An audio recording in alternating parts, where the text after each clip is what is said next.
سيدنا ومولانا محمد صلى الله عليه وسلم وعلى آله وصحبه أجمعين.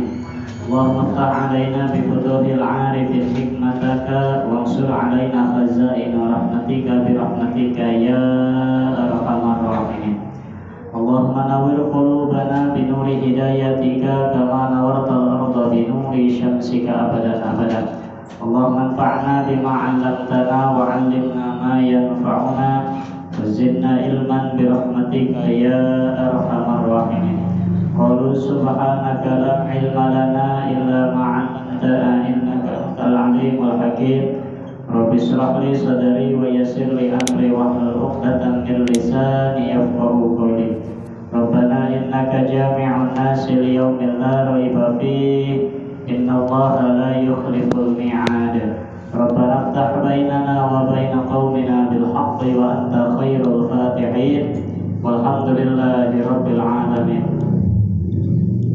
قال المصنف في هذا الكتاب رحمه الله تعالى ونفعنا بعلومه آمين. بسم الله الرحمن الرحيم. وقال بعض الحكماء العلم ثلاثة أحرف ainun wallamun wa mimun washtiqaqul ainu min iliyyin washtiqaqul lamu minal lutfi washtiqaqul mim minal mulk fal ainu yujawizu sahibahu ila iliyyin wallamu yaj'aluhu latifan wal mimu yaj'aluhu mulkan 'alal khalqi ila akhirih. Shadaqallahul 'adzim. Para jamaah musholla al-husna yang dimuliakan Allah Subhanahu wa taala, setengah ahli hukama menyebut bahwa ilmu itu terdiri atas 3 huruf. Ilmu terdiri atas 3 huruf. Yang pertama ainun, yang pertama ain, yang kedua lam, dan yang ketiga mim. Nah, dari masing-masing huruf itu mengandung makna tersendiri. Kata setengah ulama, ain daripada kalimat ilmu itu mustaq, menunjukkan washtiqaqul aini minal ainiyin, menunjukkan jikalau orang yang mempunyai ilmu niscaya gitu ya, jadi akan dituduhkan ila iliyin, mati akan ditunjukkan ke jalan iliyin. Iliyin itu surga, Pak. Jadi di bawah daripada surga Firdaus. Sebab pintu surga itu ada 8. Yang paling atas itu surga Firdaus. Surga iliyin berada di bawah surga Firdaus. Sebaliknya kalau neraka itu ada 7 pintu. Kalau surga ada 8 pintu masing-masing. Gitu ya. Nah inilah. Jadi wasdiqaqul ain min al-iliyyin, menunjukkan orang yang mempunyai ilmu akan memberikan jalan kepada surga iliyyin. Di depan diceritakan bagaimana ilmu yang bisa mengantarkan ke surga dan juga ada ilmu yang bisa mengantarkan seseorang ke neraka. Bisa, Pak. Jadi tidak sakul-sakul orang yang mempunyai ilmu itu yakin masuk surga. Tidak. Justru kadang-kadang orang yang punya ilmu pun bisa terjerumus dengan ilmunya, bisa terjerumus ke neraka gara-gara ilmu. Apa sebabnya? Sombong. Baru punya ilmu mimpin tahlil bagi kesetulak cangkeng tuh. Aing mah geus bisa ya. Eleh panan boy. Tuh, sombong baru bisa kulhu doang panan. Baru punya mental di depan. Sombongnya us tulak cangkeng lagi lain di cangkeng di leher. Masya Allah. Nah itu sifat iblis. Dia punya ilmu, iya, tapi ilmu itu yang tidak bisa menghantarkan ke surga iliyyin, terjerumus ke dalam neraka. Tapi ada juga ilmu yang bisa menghantarkan ke surga iliyyin. Inilah takrif daripada ilmu. Washtiqaqul lam, yang kedua huruf lam. lam ini mustaq daripada kalimat latif yang artinya belas kasih. Orang yang mempunyai ilmu pasti mempunyai rasa empati, mengkasihani kepada orang lain. Jadi kalau ada orang yang punya ilmu tapi tidak peduli, tidak mengasihani kepada orang lain, berarti ilmunya nggak manfaat, ilmunya nggak dipakai, dan dia tidak dicap oleh Allah mempunyai ilmu yang bermanfaat. Naudzubillah. Gitu ya. Meskipun ilmu bergudang-gudang, pesantren puluhan tahun, tapi tidak punya rasa empati kepada masyarakat, tidak punya empati kepada jamaah, tidak peduli sama sekitarnya orang lain, nah itu belum dikatakan ahli ilmu. Sebab orang yang mempunyai ilmu itulah yang diberikan oleh Allah sifat latifan, welas asih kepada orang lain. Wastiqaqul mim minal mim, huruf ilmu yang terakhir daripada kalimat ilmu yaitu mim. Mim itu mustaq daripada mulk yang artinya raja. Nah, kalau raja di sini seorang pemimpin, berarti ilmu bisa menjadikan, dengan ilmu bisa menjadikan seseorang jadi pemimpin. Kita mau jangan jauh-jauh lah. Di Jakarta mah kadang-kadang RT aja kan harus ditanya, boga ijazah naon ban saya dapat eta ilmu Pak. Jajal ada yang calon RT nggak tahu asal usulnya, ijazahnya nggak tahu, tapi dicalon empat dengannya ke masyarakat ini dia mau punya ilmu, bukan ilmu yang ditanya. Jadi seseorang bisa diangkat derajatnya menjadi pemimpin, menjadi raja gara-gara ilmu, entah itu ilmu dasar, ilmu sekolah, dan ilmu agama. Bahkan di sini dikupasnya oleh ahli hukama, itu orang yang penghafal ilmu Quran, berarti ilmu Quran ya. Penghafal Quran itu orang akan mahal harganya. Kori-kori gitu ya, yang kita suka dengar, kori internasional seperti Salman Amrillah, Firdaus gitu ya, itu harganya udah puluhan juta Pak. Kalau ketika manggil itu kori internasional isin papan 5 juta meta. Emang nggak nolak, cuma kitanya tahu diri, berem banget. Kenapa? Mohon maaf, itu pasar di kampung saya itu mau mengadakan maulid, itu mau manggil Ki Jamaluddin. Yang korinya nasional dari Panimbang namanya Ki Romli. Itu Jamaluddin Pak, mohon maaf tarifnya sekarang udah 7 juta. Romli korinya itu udah 5 juta. Masya Allah. Uluk salamnya berapa? Sama apa ya? Gitu ya. Uluk salamnya sama, bismillahnya sama. Kenapa yang bisa bikin mahal? Tadi Romli itu, Ustadz Romli itu yang bisa menjadikan mahal dirinya karena hafal Quran. Padahal bismillahnya sama sama Pak Pardi. Tapi coba jajal sekarang bismillah Pak Pardi, ada yang bayar kali 5 juta. Sampai uratnya putus kayak bawa ayah. Tapi kalau Ustadz Romli udah kori di sini ngahiem pak suaranya, nasional kan, Sepandeglang dia juara 1, Sebanten beliau juara 1, gitu ya. Nah, inilah. Jadi dengan ilmu tadi kata ahli hukama, orang yang menghafal Quran akan mahal harganya, dan orang yang penghafal ahli fikih akan menguasai satu daerah, satu wilayah. Gitu ya, ada orang yang hafal fikihnya, seluruh fan fikih dia hafal. Nah, itu orang akan menjadi raja, akan menjadi pimpin di daerah tersebut. Gitu ya. Jadi sebaliknya, jikalau di satu daerah ini tidak ada satupun ahli fikih, poek doang aja, kampung Jawa, nggak ada tanyaan, nggak ada tanyaan. Gitu ya, gimana kita muntang ada masalah anu.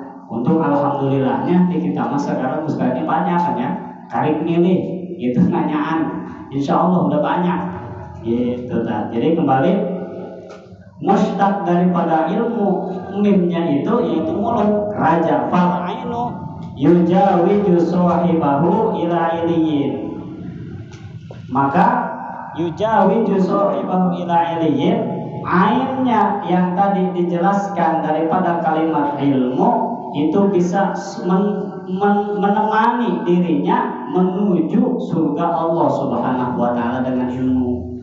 Karena memang dobitnya itu dengan ilmu hidup menjadi mudah dan dengan ilmu ibadah pun akan terarah. Itu Pak. Ilmu dengan ilmu hidup mudah. Gitu ya, zaman sekarang jangan jauh-jauh. Dulu makin kita munggah haji, orang tua kita dulu kalau naik haji itu kan sampai berbulan-bulan, 6 bulan, 8 bulan, sampai tetangga juga udah nggak tahu sama dia, udah nggak kenal. Saking lamanya 8 bulan baru pulang. Dari mana? Dari Arab Saudi. Kalau sekarang Pak, dengan adanya ilmu, Saud Indonesia Jeddah itu hanya 9 jam. 9 jam take off dari sini berangkat ke sana 9 jam. Itu dengan ilmu bisa menjadi mudah. Karena apa? Ada pesawat. Kalau dulu Pak Pardi jalan dari sini ke Sawah Lio, ke sono jalan kaki menghabiskan berjam-jam. Sekarang mah 5 menit 2 menit. Ada apa? Motor Pak. Gius tinggal starter. Gitu ya. Kenapa? Karena ilmu diciptakannya oleh manusia. Nah inilah ilmu menjadi mudah. Ada lagi apa? Suara. Saya ngomong di sini kadang-kadang yang di belas utara, barat, timur, utara, selatan kedengar suara saya ini. Karena apa? Ada speaker. Pengantin kan ya, di mengenah. Ada ilmu, ada speaker. Gitu ya. Kadang-kadang ceroboh, contoh bercandanya itu kayak gini, pengecekan sound, jemaah banyak. Ini yang tukang sound ngecek. Ibu-ibu, bapak-bapak yang di sana kedengar gak suara saya? Kedengar, kata yang di ujung. Oh berarti kedengar. Enggak, kata yang di ujung. Berarti kedengar Pak. Berarti kedengar. Meskipun jawabannya enggak. Ibu-ibu yang di sana suara saya kedengar enggak? Enggak, katanya. Berarti kedengar. Atau kadang iyo kan dijawab. Gitu ya. Nah karena dengan ilmu suara bisa terdengar. Gitu. Nanti enggak usah seperti zaman Rasulullah, seperti zaman dulu yang belum ada speaker kan, ta'rifnya adzan itu tempatkan yang muadzin itu di tempat yang tinggi dan sekencang-kencangnya suara, tujuannya supaya terdengar oleh masyarakat, oleh seluruh manusia bahwa waktu adzan telah tiba. Sekarang mah meskipun adanya yang bari nyarande, bari ledes kadang gimana Pak? Karena apa? Ada speaker, enak. Kalau dulu kan enggak, harus ke atas menara, harus suaranya sekencang mungkin, min ahlas saud, mengeraskan suara kita, dibuakan, masya Allah. Sekarang mah nggak usah, gitu ya. Nah inilah, jadi dengan ilmu yujawizu sahibahu ila iliyin, jadi bisa menemani dirinya terus menuju surga iliyin. Wallahu yaj'aluhu latifan. Latif dicap oleh Allah bisa menjadikan dirinya orang yang mempunyai ilmu, latifan orang yang welas asih terhadap orang lain. Wal mimu yaj'aluhu mulkan 'alal khalqi, mimnya yaj'aluhu mulkan akan menjadikan raja-raja, akan menjadikan pemimpin bagi dirinya oleh sebabnya dia memiliki ilmu. Gitu ya, memiliki ilmu orang bisa menjadi raja. Nah inilah maka ilmu itu kan banyak dan luas. Di annal ilma gaurun. Ilmu itu ketika kita gali satu pelajaran itu bukannya selesai, malah makin dalam Bapak D. Makin dalam ketika kita bahas ilmu ini bukannya selesai, makin dalam lagi. Dengan kita banyak ada runtutannya. Kalau tidak salah itu takrib. Takrib itu syarah daripada Fathul Qorib. Nah sesudah Fathul Qorib disalahkan lagi dengan Ibnu Qasim. Ibnu Qasim itu ada satu jilid menafsirkan Fathul Qorib. Sesudah Ibnu Qasim ditafsirkan lagi menjadi gitu ya, yang 2 jilid. Ada kitab yang 2 jilid itu. Jadi belum selesai dari situ, masih luas penjabaran ternyata. Nah inilah ilmu itu yang terpenting di dalam kitab taklim yang perlu kita pelajari, yang ilmu yang fauran, yang digunakan yang sedang kita lakukan sekarang, yang sering kita lakukan sehari semalam? Mana ilmu yang wajib diketahui oleh kita? Ilmu tentang sholat. Sebelum sholat kita harus mengetahui syarat, pembatalan, dan memang sebelum sholat itu kan ada yang namanya bersuci. Kita harus tahu tuh. Nah, kita wajib mengetahui ilmu tentang sholat dan sebelum melaksanakan ibadah sholat. Nah, itu yang perlu kita pelajari. Bahwa memang pernah kita ajarkan wa arkanuhu salasun gitu ya. Tempat daripada rukun-rukun sholat itu semuanya terdiri ada 3 bagian, Pak. Gitu ya, kalau kita salah kita menjelaskan wa arkanus sholati salah satu aksamin. Rukun daripada rukun-rukun sholat itu terdiri atas 3 bagian. Yang pertama al-qalbi, bangsa qalbi, bangsa hati. Yang kedua al-qauliyatu, bangsa qauli, bangsa ucapan. Yang ketiga yaitu al-fi'liyatu, bangsa pekerjaan, pegawaian, gerakan kita. Nah, itu rukun daripada rukun-rukun sholat. Perlu kita tahu gitu ya. Al-qalbi, bangsa hati, wa huwa niyatu faqat. Nah, bangsa qalbi ini, Pak, yaitu hanya satu, apa rupanya? Niat dari dalam hati. Wa syaratuha an takuna ma'a takbiratil ihram. Nah, syaratnya niat, syaratnya takbiratul ihram. Syaratnya niat itu ketika kita menjalankan takbiratul itu awal mula kita melakukan ibadah sholat, gitu ya. Nah, sebelum niat di situ, jadi qalbi, di dalam qalbi istihdarul urfi, setelah lisan mengucapkan usolli fardhul maghribi sampai beres lillahi ta'ala Allah, niat dari dalam hati, itu termasuk qalbi, harus dijalankan, harus gitu ya.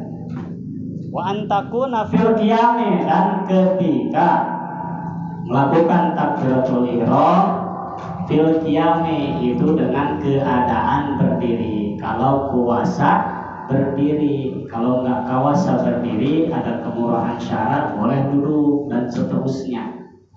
Itu kemurahan syarat. Tapi awas, jangan diada-adakan. Hukum masih sanggup berdiri, tapi dia nggak mau berdiri, pengen duduk. Nah, itu kudu ditajong juga lah. Sebul namanya. Wasani, yang kedua al-qauliyah, yang kedua bangsa qauli, bangsa ucapan. Nah, ini yang perlu kita ketahui. Wahiyya khamsatun, bangsa qauli itu, Pak, terdiri atas 5 macam. Qauli itu sekurang-kurangnya, kalau ada kan sholat itu bangsa jahri dan bangsa khofi. Awas, kalau bangsa jahri jelas maghrib, isya dan subuh. Kalau bangsa khofi itu zuhur dan asar. Nah, tapi baik bangsa jahri maupun bangsa khofi ini kalau udah rukun qauli itu kita wajib terdengar minimal oleh telinga kita sendiri. Gitu ya. Mana yang pertama? Takbiratul ihram di awal sholat, takbiratul ihram tak minimal sama kita sendiri terdengar, gampang sama orang lain mah. Allahu Akbar, ulah ngabaut banget. Usolli fardhul maghribi lillahi ta'ala. Kawah eta mah, kawah sawarahan. Dan dalam hati Pak Ustaz kehela. Gitu ya, harus terdengar Allahu Akbar. Gitu. Jadi tidak cukup di dalam hati itu takbiratul ihram. Jadi harus diucapkan oleh lisan. Yang kedua, qiraatul Fatihah, baca Fatihah. Gitu ya, baik itu si imam maupun si makmum tadi minimal terdengar oleh lisan telinga sendiri. Kan kalau misalkan si makmum membaca Fatihah setelah si imam membaca suratul Fatihah, kalau bangsa jahri gitu ya, setelah amin diiringi si imam membaca Fatihah, minimal terdengar sama telinga sendiri. Bismillahirrahmanirrahim gitu ya. Alhamdulillahirabbil alamin, terdengar dengan sendiri. fi kulli rakaatin, dari saban-saban rakaat. Nah, setiap rakaat itu mengandung Fatihah, itu Fatihah itu minimal terdengar oleh telinganya sendiri. Gitu ya, terdengar. Wa qiraatu tasyahhud, dan yang ketiga yaitu membaca tahiyat. Nah, membaca tahiyat ini ternyata harus terdengar oleh telinga kita, Pak. At-tahiyatul, maka di Kasyifatus saja itu ada pasal yang menjelaskan panjangnya daripada tahiyat, tasydidnya daripada tahiyat. Apa tujuannya? Supaya sholat kita itu benar. Itu tujuan Imam Nawawi, Pak. Sampai ada pasalnya dijelaskan khusus, gitu ya, pasal menjelaskan tentang tasydid daripada tahiyat. Tujuannya apa? Supaya benar. At-tahiyyatul mubarakatus sholawatut thayyibatu lillah. Itu minimal gitu. At-tahiyyatul mubarakatus sholawat. Waduh, atau mandi. Gitu ya. Nah, itu gak benar. Jadi harus bacaannya itu terdengar minimal oleh kita dan benar. Benar juga menurut ahli Quran, jangan menurut nafsu kita sendiri, gitu ya. Menurut nafsu kita sendiri benar, tapi menurut hukum tidak benar, itu jangan dilanjutkan, gitu ya. Maka di sini kalau misalkan panjang jangan dipanjangkan, pendek jangan dipendekkan, ada tasdid harus ditasdidkan, nggak ada tasdid jangan ditasdidkan, sebab bisa merubah makna di depan itu lebih dijelaskannya. Gitu ya. Nah, ini tadi yang kedua. Yang ketiga baca tasyahud. Yang keempat as-sholatu 'alan nabi, membaca sholawat di dalam tahiyat. Membaca sholawat Allahumma sholli ala sayyidina Muhammad. Nah, ada tasydid, ada panjang, itu minimal terdengar oleh kita dan harus benar bacaan kita. Inilah pentingnya, Pak, mengkaji ilmu Quran supaya kita bisa ketika ada bacaan, ketika diberi bacaan tahiyat, supaya bisa benar baca tahiyatnya. Itu yang kelima. Yang terakhir yaitu as-salam, membaca salam fi akhir sholat, daripada akhir sholat. Assalamualaikum warahmatullah. Itu cukup. Harus pakai tasdid. Harus kalau kata bahasa santrinya ma'rifat, jangan dinakirohkan. Harus ada al-syamsiyah kalau ahli tajwid itu. Assalamualaikum warahmatullah. Jangan dihilangkan. Assalamualaikum. Assalamualaikum. Beda biasa Kak Kopek, barang main saya tambah. Assalamualaikum. Enggak serem kan? Coba aja cari yang ceramah kayak gitu. Assalamualaikum warahmatullah. Mau dijawab, boy.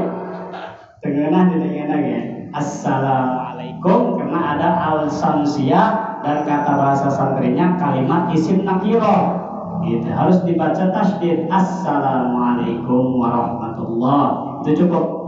Tidak sunnah diteruskan Assalamualaikum warahmatullahi wabarakatuh. Nggak cukup. Nggak harus. Karena basic bedakan antara sholat dan sholat main kita pakai. Assalamualaikum warahmatullahi wabarakatuh. Wow, khair itu mungkin itu. Akhirus sholat. Salah satu hafil qa'datil akhirah. Yang ketiga daripada rukun qauli, yang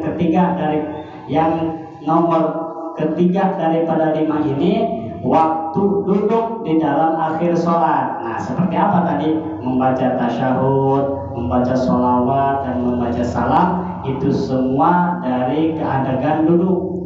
Wa syartu hadhil khamsati ayyusmi anafsahu, harus terdengar kelimanya itu yang tadi disebutkan, terdengar oleh dirinya sendiri minimal.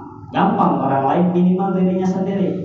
Ayyusmi anafsahu. Idza lam yakun asammu, itu pun kalau ini orang enggak asom. Asom itu tuli, tidak tuli. Kalau tuli kan jangankan orang lain, awak mas orang itu kan enge, gitu ya. Asom. Kalau asom jangan dipaksakan, gitu ya. Boleh kita mau risih mendengarnya. Ini orang yang tuli mah, iya lu mah dari tadi batuk aja sih. batu, buku peluru batu. Nah itu resiko asom ya, torek. Itu orang torek emang kadang-kadang omongan dia nggak pengen didengar, tapi omongan orang atau mereka yang didengar kan. Kadang-kadang ini bisa pergi, baru juga kita mau ngomong pergi kan, kehawalan ya kan. Asom. Nah tidak disyaratkan kalau ini orang tuli.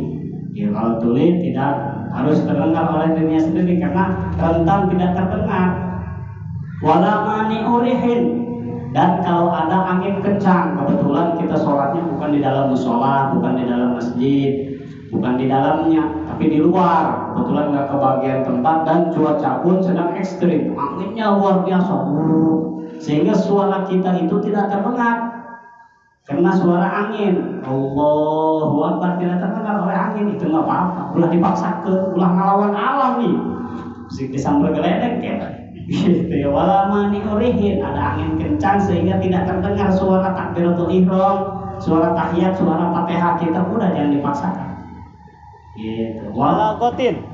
Dan nih kayak gini nih, pinggir jalan kita kebetulan ya, sholat di pinggir jalan, di dalam udah nggak kebagian tempat, di luar lah. Di luar di jalan kebetulan lagi macet, kan yang macet kadang-kadang tit klakson.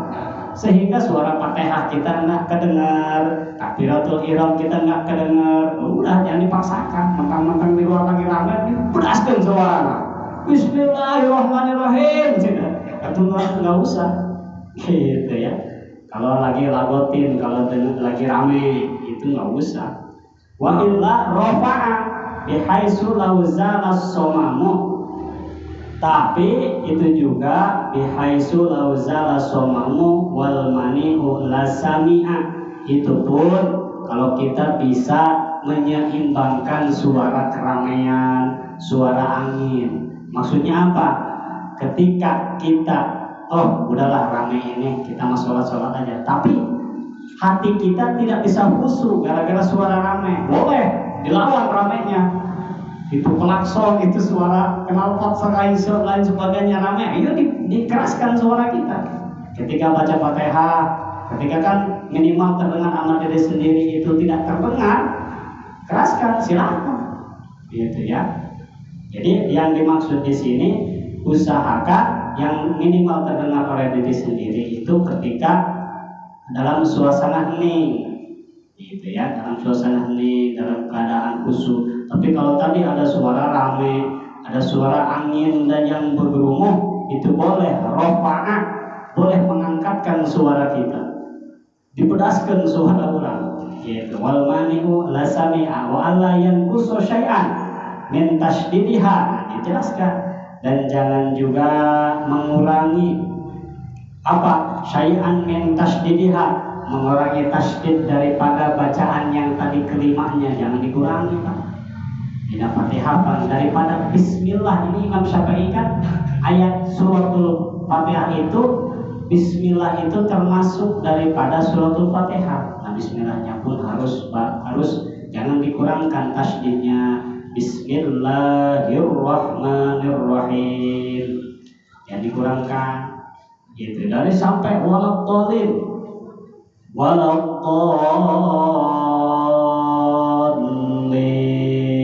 Nah di situ ada dot ke-6 menurut ilmu tajwid. Di situ ada mad lazim musaqqal kalimi. Nah, panjangnya pun ada 6 sampai 7 harokat, apa gitu ya. Tasdidiha, minimal tasdid, dan jangan dikurangi hurufnya pun. Jangankan satu kalimat, satu huruf daripada ruknun qauliyah itu jangan dikurangi. Kalau ada yang dikurangi tadi, la yukso la yankuso butlana sholatu butlana maknaha, membatalkan daripada maknanya. Sedangkan kalau maknanya sudah batal, ya sholatnya juga udah batal, gitu ya. Jadi percuma. Maka mahfuru biha, jangan dikurangkan huruf-huruf daripada kelima rukun qauli tadi. Wa alla yukhrijaha min makhariji, jangan keluar daripada makhrajnya huruf yang tadi, apa namanya, rukun qauli yang kelima tadi. gitu ya, jangan keluarkan makhrajnya. Contoh, kalau ada alif harus dibaca alif, kalau ain harus dibaca ain. Jangan alif dibaca ain dibaca alif, kan mirip. Tapi awas, jangan keluar daripada makhraj yang lain, apalagi sampai diubah, gitu ya, sampai dirubah ogin jadi dal umpamanya. Nah itu ceroboh ya, ulah jadikan imam saya mah. Kenapa? Mengacak-ngacak, itu yang mengacak-ngacak, yukhrijaha min makharijiha, mengacak-ngacak makharijul huruf. Nah ini pentingnya nih ya, yang minimal mengetahui ilmu Fatihah. Ilmu apa tadi itu yang rukun qauli yang 5, takbiratul ihram, Allah, dari Allahu Akbarnya pun itu termasuk rukun qauli, dan jangan dikurangkan, harus ada tasydid, hurufnya harus jelas dan makhrajnya pun harus jelas. Wa alla yughayyiru syai'an, jangan merubah, kata ulama fikih, wa alla yughayyiru syai'an min harakatiha tabayyur, jangan merubah apapun min harokatiha, daripada harakat-harakatnya. Ada harakat patah harus dibaca patah, ada harakat JR harus dibaca JR, ada harakat doma harus dibaca doma, jangan dirubah, gitu ya. Memang kalau kita mengkaji alat itu, daripada kalimat bismillah itu ada boleh dibaca 10 wajah. Bismillah, ada kan umumnya kita Bismillahirrahmanirrahim. Nah kalau kita mengkaji ilmu alat itu boleh dibaca 10 wajah bacaan. Ada Bismillahirrahmanirrahim, ada Bismillahirrahmanirrahim, ada Bismillahirrahmanirrahim. Itu terus ada 10 yang sahih, yang boleh dipakai sholat. Itu hanya satu, yang bismillah yang kita baca biasa, Bismillahirrahmanirrahim. Nah memang kalau kita berbicara tentang bismillah itu di dalam kitab Amil itu dijelaskan. Dulu kalimat bismillah itu bukan bismillah, tapi biismillah. Asluhu biismin fa khudhifatil hamzatu li kasratil isti'mal. Dulu kalimatnya itu bukan bismillah tapi bismillah. Karena banyak dipakainya maka dibuanglah alif. Jadi bismillah. Maka kalau kita melihat daripada kitab-kitab kuning itu kebanyakan backnya itu menulis bismillah itu agak dipanjangkannya rumahnya. Nah itu asal membuang hamzah. Maka kalau kita juga nulis bismillah itu rumah backnya itu agak dipanjangkan. Kalau bismillah, kalau back biasa saja itu tidak harus panjang bismillahnya, karena dulunya itu bismillah fahudifatil hamzah bikasratil istinal, dibuanglah hamzah karena banyak kepakainya. Kita baca, kita sholat baca bismillah, kita mau wudhu baca bismillah, kita mau kerja baca bismillah, seluruh kelakuan kita itu seluruhnya membaca bismillah. Kata ulama kan kalau misalkan bismillah kait doang mah rada kurang seluruh pentopanannya. Bismillahirrahmanirrahim kayak ada yang ngeganjel, maka dibuanglah Bismillahirrahmanirrahim. Nah inilah 10 wajah semuanya yang boleh kita baca, hanya satu di dalam sholat. Kalau di luar sholat silahkan, lagi qori nih umpamanya Bismillahirrahmanirrahim, silahkan, tidak apa-apa. Kalau di luar sholat, kalau di dalam sholat ulah gitu halibuh. Kalau ada yang baca Bismillahirrahmanirrahim, saya tahu mah ayat maan jenis apa? Waduh, main lah sebenarnya.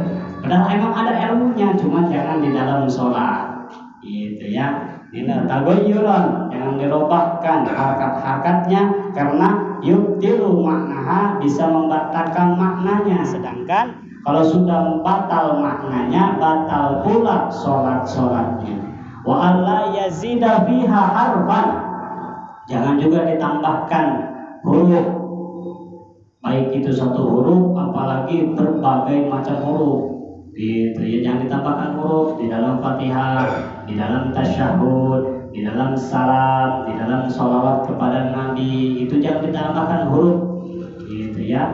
Seperti apa yang pernah kita pelajari di dalam takbiratul ihram, kan langsung mustaq lafdul jalalah Allah itu jangan ditambahkan di depan kalimat Allahnya itu dengan huruf waw, wallah misalkan, itu batal. Jangan. Allahu Akbar, nah itu sempurna. Kalau kita ditambahkan waw daripada tengah-tengah kalimat Allah dan akbar, Allahu wa akbar umpamanya, nah itu rusak. Karena la yazidu fiha, menambahkan huruf, yuktiru makbihi maknaha, dan bisa batal maknanya. Nah, jangan menambahkan huruf daripada rukun kauli. Wa la yuwaliya baina kalimatiha wa la yurattibaha ala nadnihal ma'ruf. Yang terakhir, jangan lan arab tuluy-tuluy di dalam antaranya kalimat. Nah, maksudnya harus meruntuy, harus tertib. Mana tertib contohnya? Ketika kita jangan jauh-jauh ya, membaca Fatihah aja. Gitu ya. Bismillahirrahmanirrahim. Tertib di sini Pak tidak tersekat gitu ya oleh orang sholat sunnah 2 rakaat. Berarti 2 menitnya dari bismillah ke alhamdulillah ya imam ya 2 menit.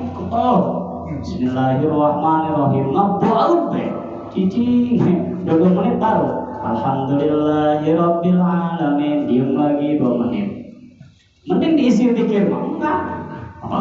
Nah itu enggak tertib. Bahkan jauh surahannya bismillahirrahmanirrahim, ayo keluar ini ngopi saya tamat. Gitu ya. Udah baca bismillah ngopi, lanjut lagi alhamdulillahirabbil alamin, keluar lagi. Nah itu enggak tertib ya. Gitu ya, bukan sholat dan memang batal sholatnya. Kenapa? Yuwaliha, tidak tuluy-tuluy baina kalimatiha, daripada antara kalimat ke kalimat. Wala yurattibaha, dan harus tertib daripada mushaf yang telah disusun daripada Al-Quran. Bismillahirrahmanirrahim ke alhamdulillah, terus ke ar-rahmanirrahim maliki yaumiddin, terus jangan Bismillahirrahmanirrahim maliki yaumiddin siratal ladzina an'amta alaihiim tidak tertib. Nah, kalau ada imam semacam itu gotong kupaparti sisim kabeduk lah temen dipasakeun dia mah yuratibah enggak tertib daripada ala nadbiha, daripada nadom ma'ruf yang telah kita ketahui di dalam mushaf Al-Quran. Nah ternyata banyak tuh ya, jadi yang harus tuluy-tuluy daripada kalimat ke kalimat. Nah muncul pertanyaan, kan ini rukun membaca Fatihah, sedangkan di dalam Fatihah ada kalimat alhamdulillahirabbil alamin. Nah ini kebetulan jamaah ataupun si imam bersih sebelum baca Fatihah udah bismillahirrahmanirrahim hajiz gitu ya, alhamdulillahirabbil alamin, tapi dia niatannya baca alhamdulillah bukan baca Fatihah. Nah itu tidak tidak termasuk daripada kalimat Al-Fatihah. Tapi kalau misalkan dia ketika kebetulan hafiz udah baca bismillah tinggal baca alhamdulillah Fatihah seterusnya, itu termasuk karena sesuai runtutan. Nah ya, jadi dobitnya yang fardu, yang sunnah tidak bisa mengalahkan fardu. Beda dengan fardu bisa menutupi sunnah.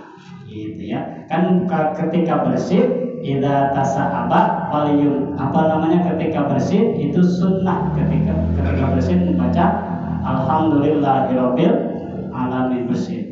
Ajis ulah hasum hidung brengsek bambu marah saya teman. Nah ketika kita yang mendengar sunnah lagi membalas ya rahamu kallah, misalkan saya bersih nih alhamdulillahirabbil alamin, dijawab oleh Bapak yarhamukallah, dan yang bersin pun dijawab yahdikumullah. Doa nak kelok kurang bersin baik. bersin bahkan nih dia mau sares mata jadi gitu ya. Padahal bersin itu kata ulama ahli hukama itu bersin datangnya dari malaikat. Kalau hamwa ya tapi setan yang tabanan. Maka kalau lagi hamwa ya harus palyumsik ahad biyadikumul yusra, harus ditutup dengan tangan belah kiri dan dengan inilah gitu, luar dan tangan kiri luar tutup supaya setan nggak masuk. Kalau setan masuk berabe ya di perut kita kebanyakan setan kayak hamuai baik gitu ya, nyemangat. Karena kan jangankan sedang di luar sholat, ibadah lagi ibadah jadi ibadah gitu ya, digoda beta kuwatul sidasin siwalahan eta kan ya Allah, dari ujung rambut ke ujung kaki eta digoda terus. Sebelum wudhunya digoda, udahlah wudhunya yang cepat-cepat aja, udah hampir habis nih sholat nih, udah cepat-cepat aja nih. Banyak time is money, cek setan ternyata. Waktu adalah uang, segera sholat gergeraan. Wudhunya akhirnya cepat kan, datang sholat. Allahu Akbar, dari ujung rambut ke ujung kaki kabeh diusap. Gitu ya.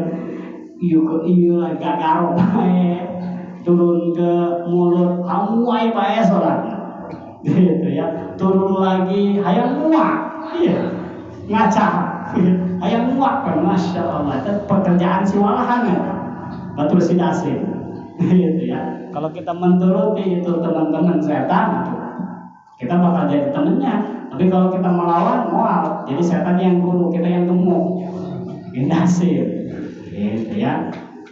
Wasalisu fi'liyatu, nomor ketiga yaitu bangsa fi'li, bangsa pegawaian, bangsa pekerjaan. Nah, kalau bangsa fi'li ini banyak Pak. Wahia salah sata asyara. Bangsa fi'li itu terdiri 13 bagian. Yang pertama al-qiyam, yang pertama berdiri. Berdirinya itu ketika sholat itu rukun fi'li. Ya tadi kalau kawasa, tadi jangan ngada-ngada. Kalau kita kawasa tapi nggak mau berdiri, awas, takut tidak termasuk rukun fi'li, karena ini sebagian daripada rukun al-qiyam. Warruku dan ruku, wat tumakninatu dan tumakninah. Nah sebagian besar di sini termasuk tumakninah Pak. Gitu ya, dari rukun ke rukun itu mengandung tumakninah. Tumakninah itu ternyata pekerjaan fi'li, bukan pekerjaan qauli, apalagi pekerjaan qauli, bukan fi'li yang harus kita istirahat gitu ya. Tumakninah bi qadri subhanallah gitu ya, ada jarak ketika rukun. Sesudah berdiri hendak ke rukun, Allahu Akbar. Nah tumakninah itu mengantengkan diri sejenak antara rukun dan rukun, jangan langsung dilabrak aja Pak gitu ya. Antara berdiri rukun ke i'tidal, capek tuh ingat teman. Harus ada tumakninah, harus ada jeda antara rukun dan rukun. Wasujudul awal wal julusu ba'dahu. Nah sebagian besar di sini ternyata rukun-rukun fiqhiyah itu yang kita kerjakan. Wa huwal julusul akhiru wa wahidun yansha'u min fi'li hadhil arkani fi mawdi'iha wa huwa tartibun. Nah, yang terpenting yaitu tartib di dalam ibadah sholat. Tartib, jangan acak-acakan. Sesudah berdiri langsung sujud, udah sujud langsung deui kana ruku. Nah, tapi tetap beres kita sholatnya. Udah ruku, tahiyat akhir dia berdiri lagi. Nah itu tidak sesuai runtutan tartib. Wa syartul arkanil fi'liyah sihhatu ma qablaha minal arkan. Karena syarat rukun-rukun bangsa fi'li itu mengandung bagaimana kita sah dan tidaknya sholat minal arkani, daripada rukun sholat yang kita kerjakan. Wa alla yaksida biha ghairuha, dan jangan bertujuan la yaksida biha, jangan bertujuan mengingkari melewati atau sampai meninggalkan rukun yang telah disebut tadi, ghairoha, selain daripada rukun yang kita sholat kerjakan. Maka mudah-mudahan